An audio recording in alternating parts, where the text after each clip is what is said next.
Hi, and welcome to ThreatTraq Essentials, where we're going to take a look at some of the basic, everyday cybersecurity lessons that we can learn from this week's ThreatTraq stories. I'm here with George Graziano. Hi, how you doing, George? Hey Don, doing well, thanks. Great to have you here. Let's talk about some of the stories we did on the show this week. The first one, Mike Klepper brought us a story about some social media buttons that are really hiding some bad stuff when it comes to stealing credit card data. Tell me about that.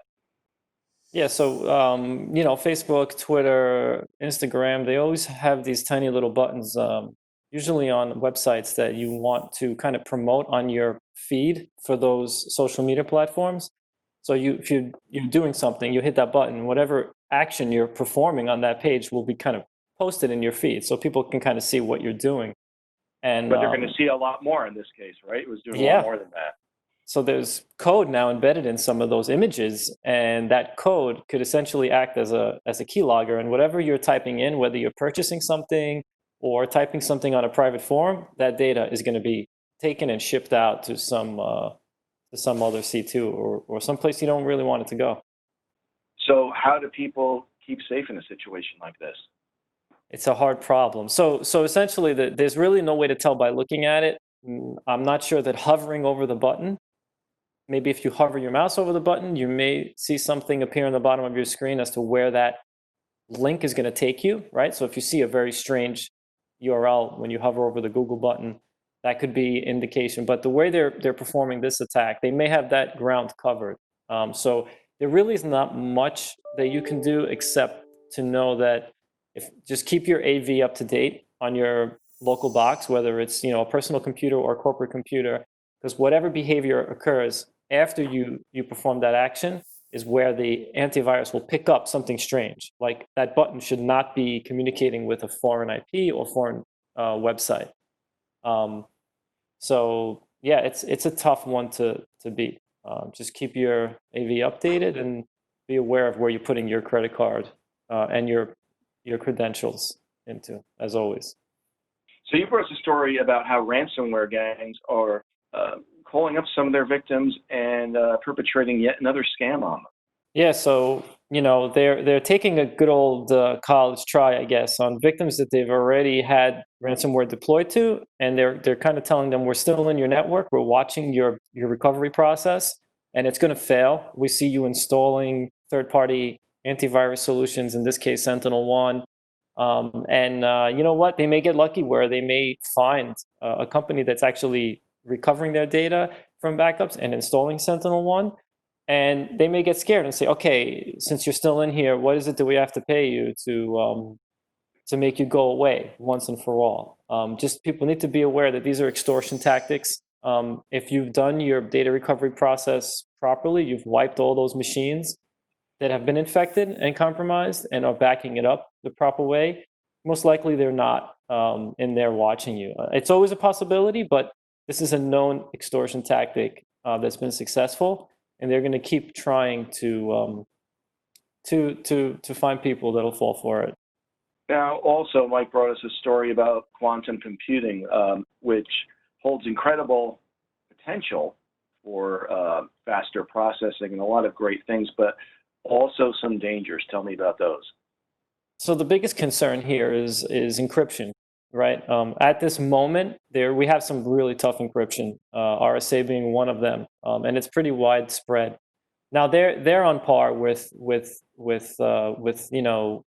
figuring out ways to beat the quantum computing um, decryption when that comes about. But the way China has been talking about their methodology, it's using light patterns, rather than the usual way that IBM and Google have worked it. Now, for those who don't know, encryption is usually based on very complicated calculations that security experts always say, oh, for a computer to unencrypt this would take X amount, thousands of years, to unencrypt this passcode or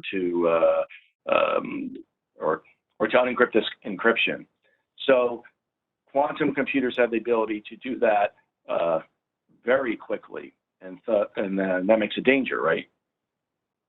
Yes, that's correct. Yeah, so quantum computers have the ability to work extremely large prime numbers very rapidly. And this is something that encryption has made encryption successful as of now, is that we have not yet found a way to break a lot of the encryption standards that we have. But once quantum technology is in mainstream, they will be able to break our current standards. So there is a need to kind of be a step ahead of where we are now.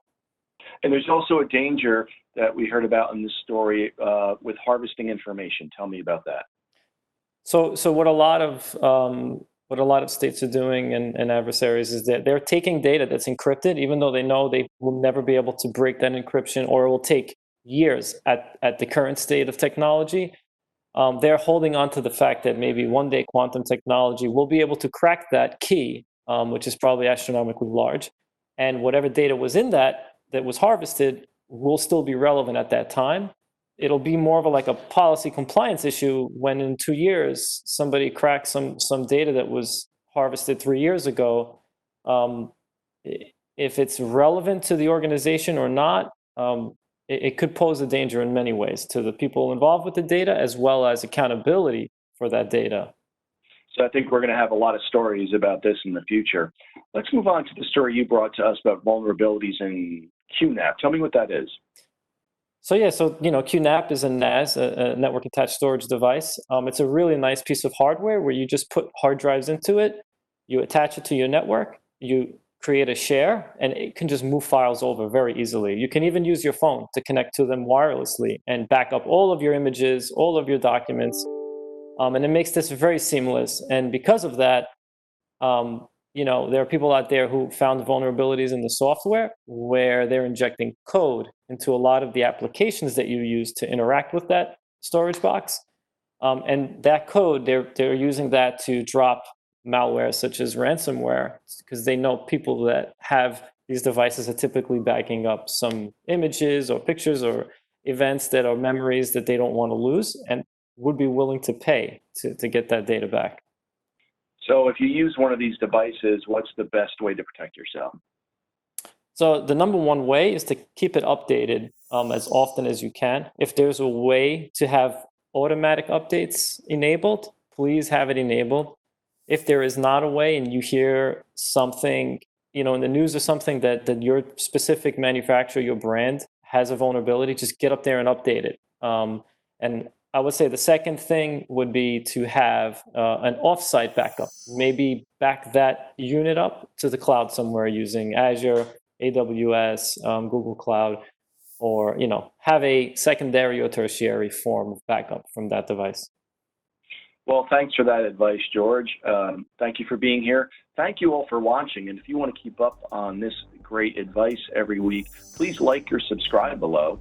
And if you want to take a deeper look at any of these stories, click on the playlist below. We'll see you next time.